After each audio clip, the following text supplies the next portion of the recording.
Man. All right, my beautiful people, man. Thanks so much for joining us here this afternoon. It's our midday mental break. This is New Black Wall Street Book Club, and we're going through the book The Alchemist. So we're picking up where we left off last Friday. We do this Monday through Friday, 1 o'clock Eastern Standard Time. And we are going through the book The Alchemist by Mr. Paulo Coelho. And basically what I'm doing, guys, I'm just kind of sharing with you guys some things that I did to break from being a employee to an entrepreneur. The number one thing that I did was I read. I realized that that's what successful people do. Everyone that all of my mentors, they all talk about reading, and I found that unsuccessful people, you know what they don't do? They don't read. And so I came across this book, The Alchemist. It's something that was recommended by Will Smith, Oprah Winfrey, and during my journey of being sick and tired of being sick and tired. I came up with a strategy, and that strategy was, well, I didn't have a lot of time, or I didn't think I had a lot of time, so I was going to make time. And so what did I do? I would take my lunch break. I split it up. 30 minutes I would use to eat, and then the other 30 minutes I would use to read. So one, I was eating for nourishment for my body. The other, I was feeding my mind. Everybody thinks I was going to feed your mind. I was feeding my mind. And so I just walked away from everybody else. Everybody do they socialize and all that stuff during lunch. I said, no, I'm trying to go a different direction. I'm not trying to be here forever. I'm not trying to do what you guys do. So I simply did not do the things that everybody else did. And so I will tell you this, that if you want to be different, you want to break free, if that's a goal of yours, if you have some things that you want to build, you're going to have to do things different. You have to do something different. You have to be a little weird, a little unique, a little abnormal, a little extra on the ordinary. You simply have to decide you're going to do things that most people simply won't do, so that you can have the things that most people simply cannot afford to have. And I decided to make reading a priority, and I was able to change the way that I think, and obviously being able to break free and change my life. And so this is just a time just sharing with you. Now, you do have an opportunity to join us with the New Black Wall Street Book Club. It's part of the Black Billionaires Club. Why don't you go check us out at theblackbillionairesclub.com, theblackbillionairesclub.com. If you want more support, you want more accountability to holding you accountable to your very own greatness. Here's the deal. If you could do it by yourself, it would already be done. That's right. If you could do it by yourself, it would already be done. It's time for us to connect and help one another to build. Help one another to build. Well, hey, I'm not going to take up too much of your time. It's time to get this show on the road. New Black Wall Street Book Club. Mr. DJ, hit the music. Oh, the words from the pages can change your world. Your world. It can change your heart. It can change your mind. It can change your life. Can change your world. That's right, beautiful people, man. The New Black Wall Street Book Club can change your world. And we are going through the book, The Alchemist by Mr. Paulo Coelho, a book that was written some odd years ago and has been has much success in reaching those people that say, man, this is a good quality book to read. Now, I will tell you today's episode is sponsored by ERGJ Black Bazaar. ERGJ Black Bazaar, it's the Afrocentric marketplace. Go there to check out some of our unique gifts, journals, calendars, home decor. You can go check us out if you want to get that thing going with what you do. www.ergjblackbazaar.com, www.ergjblackbazaar.com. But this is the midday mental break. It's a time for us to take a little break, get outside of ourselves, and get into something else that can help us. The Alchemist by Mr. Paulo Coelho. Now, here's the deal, guys. When we pick up on an episode, I think we're on episode 6 or something right now. I'm not quite sure. Episode 5. Last time we met, we were picking up where Mr. Santiago, who was the young shepherd boy, he was at a crossroads between what he knew, his sheep, and being a shepherd, versus what he didn't know, where his treasure was. And so he came across the king of Salem, a brother named by the name of Mr. Melchizedek. If you go anything to know about that, the king of Salem means king of peace. And he shared with him, here's what you're going to need to do in order to find your treasure. Here's my question to you first. How many guys have ever been at a crossroads where you had to make a decision? Everybody putting council decision. You had to make a decision between what you know, or let's say it like this, what you're comfortable with. right? Same thing, different day. You're doing the same thing. You had to make a decision whether you're going to keep doing that or you was going to try something new. And that's where he is right now. I said, man, I'm so used to these sheep. I know these sheep. I've been doing these sheep thing for a long time. And that's what he knows. That's what he owns. But there's something at the end of the rainbow, his pot of the gold, his treasure. And he's like, man, am I going to go ahead and make the decision to go find my treasure? Everybody putting down, so find your treasure. Go find his treasure. So the good Lord himself is bringing people across his path to help him to make the decision to go find his treasure, to go journey to the unknown. Now, many of us, we have a fear of the unknown. It's like, man, I don't know that. It's a little scary when I don't know that I'm getting paid on Friday. If you're an entrepreneur, you know exactly what I'm saying. You're like, man, I don't know when I'm going to get paid.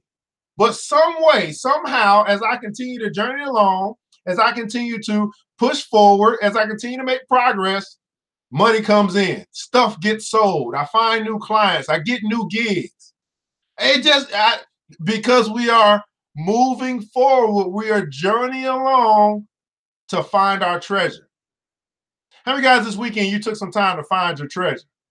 Most people, they didn't. They gave up on the weekend. They said, man, it's Friday. I got paid. I ain't got to do nothing on the weekend. I can chill. I can watch TV all weekend. I can slumber. But there's other of us who still went at it. Said, I'm still looking for my treasure. I'm still looking for the right opportunity for me. I'm still looking for that next client. I'm still looking for that big contract. I'm still looking. And I understand it's one of the greatest things ever spoke, that if you seek, you will find. Too many people stop looking just because it's Saturday. They stop looking because it's Sunday. They stop looking because it's 5 p.m. in the evening. Too many people stop looking, and therefore they don't find. So let's pick up where Santiago is. He left here and said, his last little thing he wrote when we were talking about the teaspoon, he said, a shepherd may like to travel, but he should never forget his sheep. So let's pick up where we left off at. The Alchemist by Paulo Coelho. At the highest point in Tarifa, there's an old fort built by the Moors. From atop its walls, one can catch a glimpse of Africa. Melchizedek, the king of Salem, sat on the wall of the fort that afternoon and felt the levanter, which is the wind, blowing in his face. The sheep fidgeted nearby, uneasy with their new owner and excited by so much change. All they wanted was food and water. So one of the things we asked when we began this project is, are you the sheep or are you the shepherd? Are you the sheep that you want to be led, and all you care about is making sure that you can eat and that you can drink? Or are you the shepherd, the leader of the bunch? You're leading your field. You're feeding other people. You're making sure other people are taken care of. Melchizedek watched a small ship that was plowing on its way out of the port. He would never again see the boy, just he had never seen Abraham after having charged him his 1/10 fee. That was his work. The gods should not have desires because they don't have personal legends, but the king of Salem hoped desperately that the boy would be successful. It's too bad that he's quickly going to forget my name, he thought. I should have repeated it for him. Then when he spoke about me, he would say that I am Melchizedek, the king of Salem. He looked to the skies, feeling a bit abashed, and said, I know it's the vanity of vanities, as you said, my lord. But as an old king sometimes has to take some pride in himself. Now we're getting back to the boy. How strange Africa is, said the boy. He was sitting in a bar very much like the other bars he had seen along the narrow streets in Tangier. Some men were smoking from a gigantic pipe that they had passed from one to the other. In just a few hours, he had seen men walking hand in hand, women with their faces covered, and priests climbing to the tops of towers and chanting, as everyone about him went to their knees and placed their foreheads to the ground. A practice of infidels, he said to himself. As a child in church, he had always looked at the image of Saint Santiago Matamoros on his white horse, his sword unsheathed, and figures such as these kneeling at his feet. The boy felt ill and terribly alone. The infidels had an evil look about them. Besides this, in the rush of his travel, he had forgotten a detail, just one detail, which could keep him from his treasure for a long time. Only Arabic was spoken in this country. The owner of the bar approached him, and the boy pointed to a drink that had been served at the next table. It turned out to be bitter tea, but the boy preferred wine. But he didn't need to worry about that right now. What he had to be concerned about was his treasure. How many of you guys are able to stay focused on your goals no matter what? And what he needed to be worried about was his treasure and how he was going to go about getting it. The sale of his sheep had left him with enough money in his pouch, and the boy knew that in money there was magic. That in money there is magic. Whoever has money is never really alone. Before long, maybe in just a few days, he would be at the pyramids. An old man with a breastplate of gold wouldn't have lied just to acquire 6 sheep. So if you remember, in order for him to get the information that he needed on where to find his treasure, he had to give up some of all that he owned, which was 1/10. He had to pay a tithe. He had to give an offering to the old man in order for him to get the information that he needed in order to make a decision to go find his treasure. Here's my question to you. Are you willing to invest in order to get the things that you need? Again, he was willing to give up 1/10 of all that he owned in order to get some information that can lead him to his treasure. And I want to tell you today that too many of us are not willing to invest to get the information that we need. Now, notice I said invest, not spend, because invest means that you are giving something and you understand you're getting something in return, or you have the ability. Now, the question would be, how valuable is this treasure that he was willing to give up 1/10 of all that he owned to invest it just to get some information in order to find out where his treasure is? He don't have the treasure yet. He's on his way to go find the treasure. Are you willing to invest in order to get the information that you need? Are you willing to invest in order to get the support that you need? Are you willing to invest to get the education that you need? Are you willing to invest for your success? Now, here's the thing. 95% of people are not. They know they need help. They're looking for help, but they're unwilling to invest to get the help. All day they spend their day complaining about how they're not getting the support, how they don't have what they need, but yet they are unwilling to invest to get what they need so they can then have the return that's bigger than the initial investment. Are you willing to invest? Everybody put in comments on invest. The old man had spoken about signs and omens, and as the boy was crossing the strait, he had thought about omens. Yes, the old man had known what he was talking about. During the time that the boy had spent in the fields of Andalusia, he had become used to learning which path he would take by observing the ground and the sky. He had discovered that the presence of a certain bird meant that a snake was nearby, or that a certain shrub was a sign that there was water in the area. The sheep had taught him that. So he's a shepherd that was learning natural laws or natural instincts from the sheep. How many of you guys got pets that you've learned something from? Your pets will warn you that there's danger. Your pets will warn you that that individual that's walking across the street, they ain't no good. You learn something from your animals or the nature itself. Nature is a good teacher, by the way. If God leads the sheep so well, he will also lead a man, he thought. And that made him feel better. If God can take care of these sheep and lead them, God will lead me. God will lead me. Everybody put in that console. God will lead me. If he do it for the sheep, or do it for the dog, or do it for the birds, or do it for the fish, or do it for all of nature, well, surely he'll do it for me. The tea seemed less bitter as he thought about it. It said it made him feel good to know that God's got his back, his front, his side, his top, his bottom, that God's got him. Who are you? He heard a voice ask him in Spanish. The boy was relieved. He was thinking about omens and someone had appeared. How come you speak Spanish? He asked. The new arrival was a young man in Western dress, but the color of his skin suggested he was from this city. He was about the same age and height as the boy. Almost everyone here speaks Spanish. We're only 2 hours from Spain. Sit down and let me treat you to something, said the boy. And ask for a glass of wine for me. I hate this tea. There's no wine in this country. The young man said, the religion here forbids it. The boy told him that he needed to get to the pyramids. He had almost began to tell about his treasure, but decided not to do so. If he did, it was possible that the Arab would want a part of it as payment for taking him there. He remembered what the old man had said about offering something you didn't even have yet. I'd like for you to take me there if you can. I can pay you to serve as my guide. Do you have any idea how to get there? The newcomer asked. The boy noticed that the owner of the bar stood nearby, listening attentively to the conversation. He felt uneasy at the man's presence, but he had found a guide and didn't want to miss out on an opportunity. You have to cross the entire Sahara Desert, said the young man. And to do that, you need money. I need to know whether you have enough. The boy thought it was a strange question. Uh-oh. But he trusted the old man who had said that when you really want something, the universe always conspires in your favor. Now, here's the thing. We got to remember that Santiago is a young boy, which means that he's a little naive.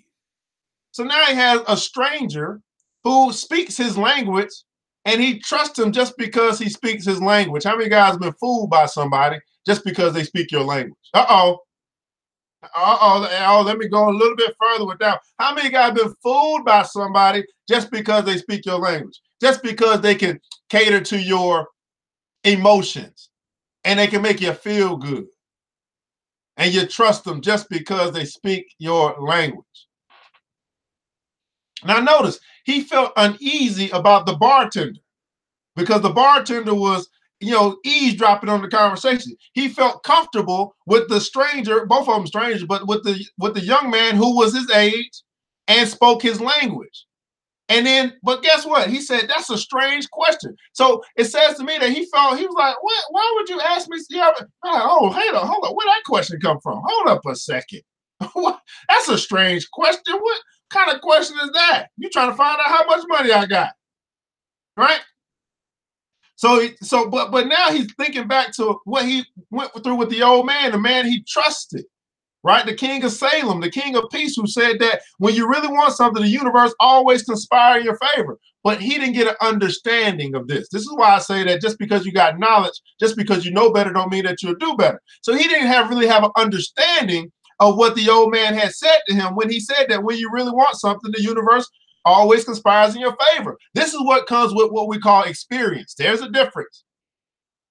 See, you and I, we can gain wisdom one or two ways, through our experience or through the experience of others. And most of us decide to do it through our experience. And guess what? We get hit on the head a lot because of that. You get a head on a lot because of that. What's up, Moses? How are you? Help you with Radio Book Club? Okay, inbox me. Let me know what you're saying. Isna Tiana, invest in, toward, inside, vest, confer, bestow authority, property on someone. Preferably start with investing in or for inner self to greater understanding of wealth. One of my favorite, absolutely. And that's right. You do want to start by investing in yourself, but here's the thing. Most people simply don't have the confidence to believe in themselves. Let me say that again. Most people simply don't have the confidence to believe in their self. And most people, we very rarely do you find someone who recognizes their inner voice. You know what I mean? It's so much noise that's going on in this world, and they hear this thing called inner voice, but they really can't recognize it. They still trying to determine, is that God speaking or the devil speaking? It's like they just don't trust themselves. And sometimes you need help with that. Sometimes you need somebody else to help you with confidence. You know what I mean? So I agree with you. I wish that everybody, that we all would, but sometimes we need a little help just even getting to that place where we're like, man, okay, now I understand. Now all the things that's been in my spirit, that's been speaking to me all this time, that's been talking to me in my dreams, that's been walking with me as I go places, that's been trying to send messages, but I just haven't quite been able to recognize that that's a voice that's speaking to me. I second guess my own intuition. Uh-oh. Whew. Oh, Lord. All right. So he took his money from his pouch and showed it to the young man. So now he pulled his money out, showed the young man. And the owner of the bar came over and looked as well. The two men exchanged some words in Arabic, and the bar owner seemed irritated. "Let's get out of here," said the new arrival. "He wants us to leave." The boy was relieved. He got up to pay the bill, but the owner grabbed him and began to speak to him in an angry stream of words. The boy was strong and wanted to retaliate, but he was in a foreign country. His new friend pushed the owner aside and pulled the boy outside with him. "He wanted your money," he said. "Tangier is not like the rest of Africa. This is a port, and every port has its thieves." The boy trusted his new friend. He had helped him out in a dangerous situation. He took out his money and counted it.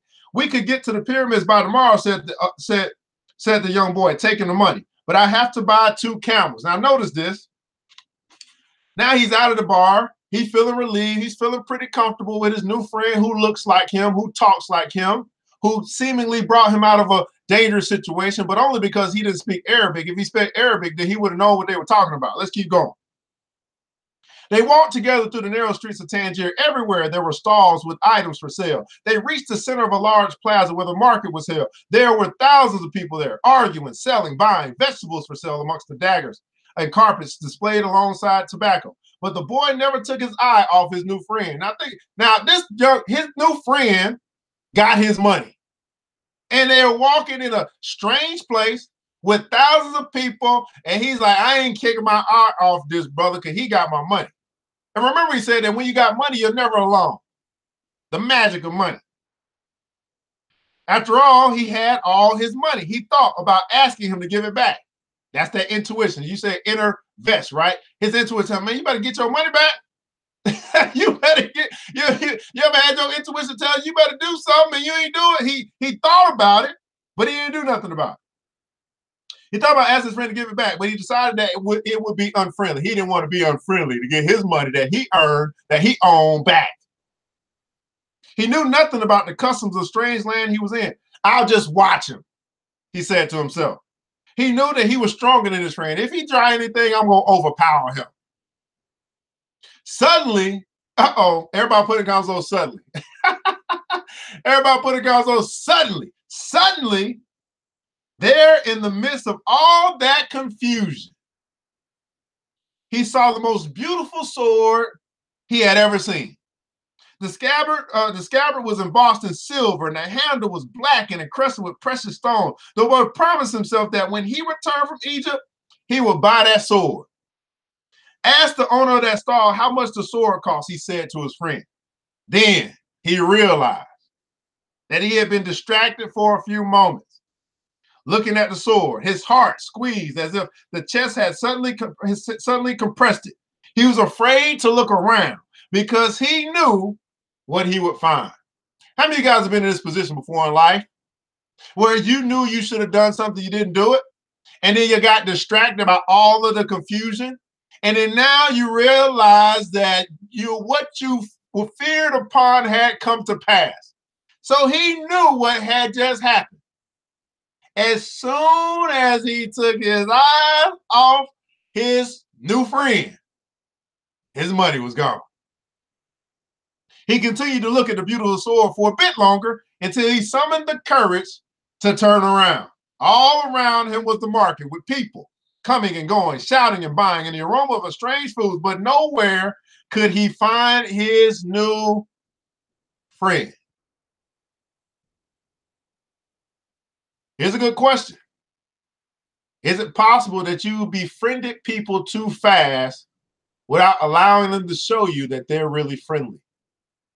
Just because they look like you, just because they're black, right? Just because they talk like you, just because they're a woman and they black, I think they my friend. Huh? How many guys been bamboozled by people who look like you, who talk like you? We see it all the time. Woo! Oh, Lord. The boy wanted to believe that his friend had simply become separated from him by accident. How many guys have been robbed before? By somebody that you thought you could trust? I think I've been robbed 1, 2, 3 times in my life. The first time was by, all 3 times, no, 2 of the 3 times was by my own stupidity, me being naive, right? Thinking I could trust people who had not really invested the time to show that I should trust them. I just gave them the, the benefit of the doubt.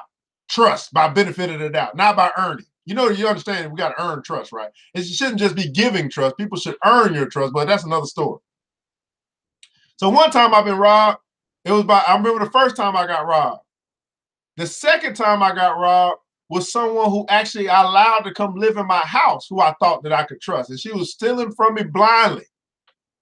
And the third time I got robbed from my own idiocy. I did what he did. I gave my money to somebody who I thought I could trust. They ran away with my money and never came back.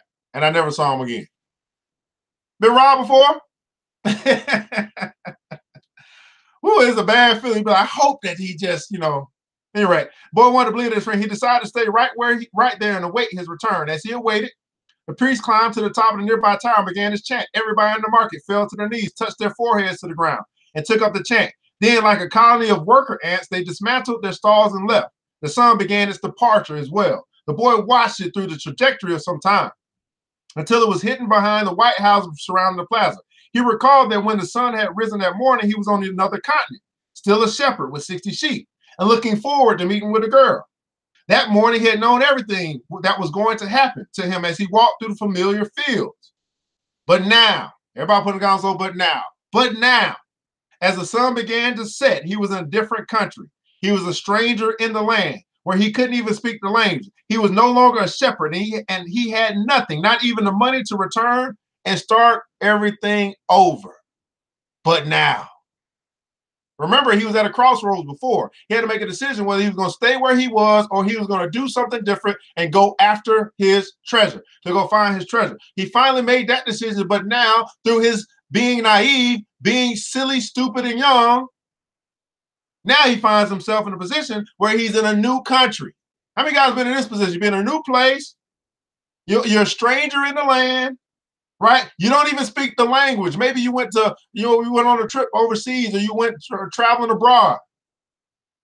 Right? He was no longer sure. He had nothing. He didn't even have money now. Who he thought was his friend. Remember he said, when you got money, you're never alone? So now he really alone. Uh-oh, where would y'all be? Uh-oh. Woo! All this happened between sunrise and sunset. The boy thought he was feeling sorry for himself and lamenting the fact that his life could have changed so suddenly and so drastically. He was so ashamed that he wanted to cry. He had never even wept in front of his own sheep, but the marketplace was empty and he was far from home, so he wept. He wept because God was unfair and because this was the way God repaid those who believed in their dreams. How many guys been there? Whew. You finally believe, you finally take a step, and then you realize it's a lonely road in the beginning. How many guys done took a step towards your dream? And you realize all your old friends who were with you when you wasn't doing much, they not around no more because you're doing something new. And you feel lonely. You're contemplating going back to the old you.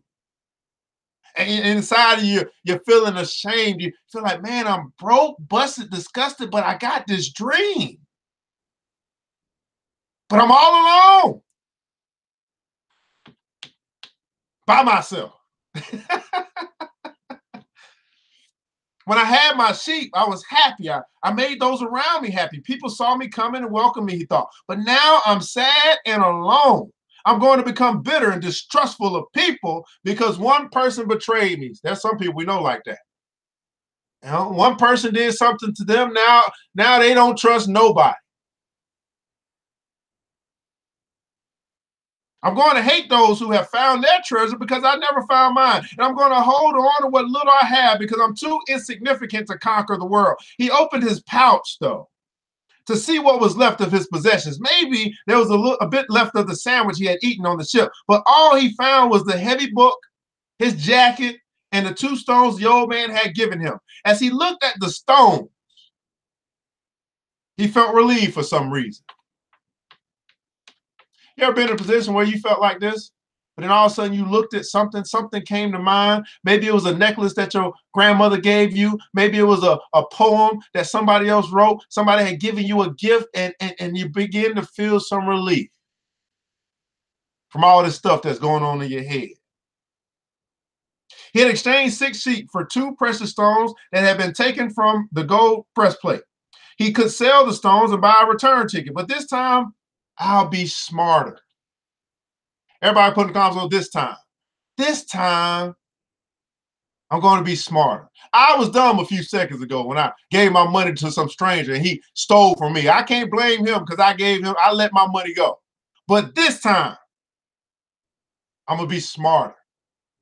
This time, the boy thought, removing them from the pouch so he could put them into his pocket. This was a port town, and the only truthful thing his friend had told him was that port towns are full of thieves. Now he understood why the owner of the bar had been so upset. He was trying to tell him not to trust that man. I'm like everyone else. I see the world in terms of what I like to see happen, not what actually does.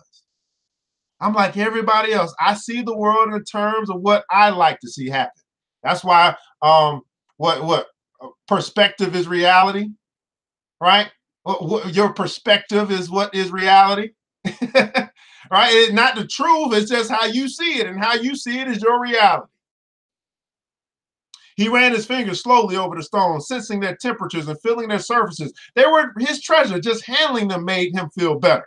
They reminded him of the old man. Who was the old man? The king of Salem. Who's the king of Salem? The king of peace. Everybody put in the comments, peace. When you want something, all the universe conspires in helping you to achieve it. I want you guys to remember that. We done heard that 2-3 times already. When you want something, the whole universe conspires or works on your behalf to help you to achieve it. But first, it starts with you wanting something. And what did this boy want? He wanted to find his treasure. My question to you is, what do you want? When you want something, all the world, all the universe conspires, works on your behalf to help you to achieve it. The boy was trying to understand the truth of what the old man had said. There he was in an empty marketplace without a cent to his name and with not a sheep to guard through the night. But the stones were proof that he had met with a king who knew of the boy's past. I would venture to say they were proof that he had met someone who was wise. That was giving him good counsel. He met a good mentor, a good coach who was wise. They're called Urim and Thummim, and they can help you read the omens. The boy put the stones back in his pouch and decided to do an experiment. The old man had said to ask very clear questions. This is something for you and I to do when we're in prayer, to ask very clear questions. Why? So we can get very clear answers. See, prayer is communication, and it's asking and receiving. But if you ask, I don't know, very clouded, vague questions, you'll get vague answers. But if you ask clear questions, and to do that, the boy had to know what he wanted. So he asked if the old man's blessing was still with him. He took out one of the stones. He pulled out the black one. Black one signifies yes. It said yes. I guess maybe it's working. Maybe it's working now. Am I going to find my treasure? He asked. He stuck his hand into his pouch and felt around for one of the stones. As he did so, both of them pushed through a hole in the pouch and fell to the ground. The boy had never even noticed that there was a hole in his pouch. He knelt down to find Urim and Thummim and put them back in the pouch. But as he saw them lying on the ground, another phrase came to his mind: learn to recognize omens and follow them. Learn to recognize omens and follow them. Everybody put in the comments, learn. See, the things that we're talking about right now are not things that were taught to us. We have to decide at some point in our life to learn how to recognize the omens. Now, another way that I say it is that success leaves clues. Learn to recognize the clues that's leading you towards your success. Learn to recognize the omens. And then what you got to do after that? After you recognize, what you got to do? Follow them. Follow them. And Omen, the boy, smiled to himself. He picked up the 2 stones and put them back in his pouch. He didn't consider mending the hole. The stones could fall through anytime they wanted. He had learned that there were certain things one shouldn't ask about. He had learned that there were certain things that one shouldn't ask about. There's some things you just have to find out as you journey along. There's certain things you just simply shouldn't ask about, but they will be revealed to you, or you will discover them, or as they call it, revelations. You'll have revelations about answers to things that you shouldn't ask about. How many guys have parents that you say that, man, that just ain't something you need to ask me about? There's certain things you just simply shouldn't ask about. Right? He learned that there were certain things one shouldn't ask about, so as not to flee from one's own personal legend. I promised that I will make my own decisions, he said to himself. But the stones had told him that the old man was still with him. The stones had told him that God was still with him. The stones had told him that he was not alone. Everybody put in the comments, so I'm not alone. They told him that you are not alone. And that made him feel more confident. He looked around at the empty plaza again, feeling less desperate than before. This wasn't a strange place. It was a new one. Now his vocabulary is changing. It's not strange anymore. It's just new. You know, I may not have been here before, but I used to be a shepherd. I used to go to new places all the time. This is not strange. Strange has a different connotation to it. This is new. Different vocabulary. Change your vocabulary. And what's happening? He's changing the way that he perceives this place. And his perception is his reality. When he perceived that it was strange, it was strange. It was a little awkward. I don't know. But now he's saying, oh, it's just new. His perception has changed. And because his perception has changed, his reality is changing. Isn't this interesting? It's the same place, but his perception is different. That poses the question, are there some things in your life you simply need to look at differently? Are there some things in your life you simply need to look at differently? Change your perspective and you'll change your reality. After all, what he had always wanted was just that, to know new places. Even if he never got to the pyramids, he had already traveled farther than any shepherd he knew. Oh, if they only knew how different things are just 2 hours by ship from where they are, he thought. Although this new world at the moment was just an empty marketplace, he had already seen it when it was teeming with life. And he would never forget it. He remembered the sword. It hurt him a bit to think about it, but he had never seen one like it before. As he mused about these things, he realized that he had to choose. Everybody put in the comments on choose. He had to choose between thinking of himself as the poor victim of a thief and as an adventurer in conquest or in quest of his treasure. I'm an adventurer looking for treasure, he said to himself. Now notice, he said that I got a choice to make. This is another crossroad. I got a choice to make. I can sit here and I can look at myself as a victim, or I can look at myself as a conqueror. I can sit and say, man, I'm a poor victim, just got robbed, or I'm in this place and I'm searching for my treasure. What is it that you're saying to you? What is it that you are saying to yourself about you? Maybe it's time for you to choose to think different. Change your perspective, you'll change your reality. This is New Black Wall Street Book Club, going through the book, The Alchemist. Again, I'm just sharing with you guys some things that I did to go from being an employee to an entrepreneur. I had to decide to begin reading some of the good quality books that other successful people had recommended that I read. I'll tell you what, reading is pretty easy once you get started, right? But here's what I learned. That what's easy to do, it's also easy not to do.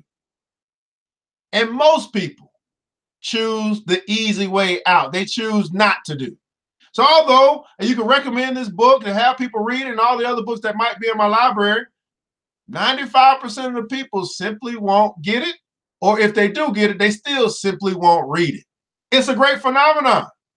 But what's easy to do is also easy not to do. And it's the people who choose to do that end up benefiting the most from some of this good quality literature that other people of success have recommended that we read if we want to have success. So what I did was I said, well, I'm just going to do what they did. They said they read this book. I'm going to read this book. Spend my time, spend the 30 minutes, spend the hour doing that book. What I'm doing with you is just sharing with you what I did to free myself when I was sick and tired of being sick and tired. Well, guys, you got an opportunity to join us along this journey. This is my public offering to you to be able to hopefully make a difference in your life, to help you take control of your mind so you can take control of your life. You can join us or support us however way you want to see it at the Black Billionaires Club. That's where we meet. That's where brothers and sisters come together. That's where those who are chose to walk away from the crowd who are doing nothing, the crowd who are complaining, the crowd who are sick and tired of being sick and tired, to the small group of people who are deciding they're going to do something about that which it is that they want at theblackbillionairesclub.com. You can join the club today. Go to theblackbillionairesclub.com and make a choice to either stay where you are, keep doing it by yourself, or get with the crew, get with people who can help you to get to where you say you want to go. You want to go. What does it take? It takes an investment. Santiago, he made an investment in order to get the information he needs to then go find his treasure. My question to you, are you willing to make a similar investment so you can get what you need to find the treasure that you want? Well, guys, new ERGJ, CEO of ERGJ Enterprises and ERGJ Black Bazaar, financial preacher, financial coach, all this stuff. But that's our time today. In the comments below, I'd like for you to share with us what you took away from today. What's something that stuck out to you? Something that you're going to chew on for just a little bit. I want to know, was this worth your time and why? Now, why do I ask that? Because here's the deal. Your time is valuable. You can't get it back. So for you to spend a little bit of time here when you could be doing other things, I feel very honored to be a part of your day today. Well, guys, I want you to remember this, that it takes a village, and it starts with us. Let's build as we climb together. We all we got, people. But guess what? That's enough. Man, I pray to God to preserve each and every one of you, that we'll be able to meet again tomorrow right here at the same time, same channel. Until that time, you know what time it is? Mr. DJ, hit the music.